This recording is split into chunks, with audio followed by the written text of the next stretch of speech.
साहब आप यहाँ से चले, मैं नहीं तो गोली मार दूंगा। अल्लाह अकबर, आपको गोली मार दूंगा। अल्लाह अकबर। निकल जल्दी से। चलो फिर मेरे निकल बेटे यहाँ आ से। जाओ अपना।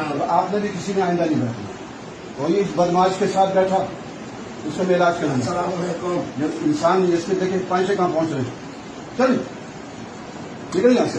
दफो मेरे मुल्क में जहाँ मिले इसको कोड़े लगा जाए। इस बदमाश को, ये खुद कहता है मैंने बहुत सारी शादियां की हैं। मेरी जूती वहाँ पड़ी है। जल्दी से निकले यहाँ से। एक और आप लोग यूं उनके साथ क्यों बैठे, इस बदमाश के साथ जो कहता है मैं बहुत सारी शादी करता हूँ, नया दीन बनाया इसने।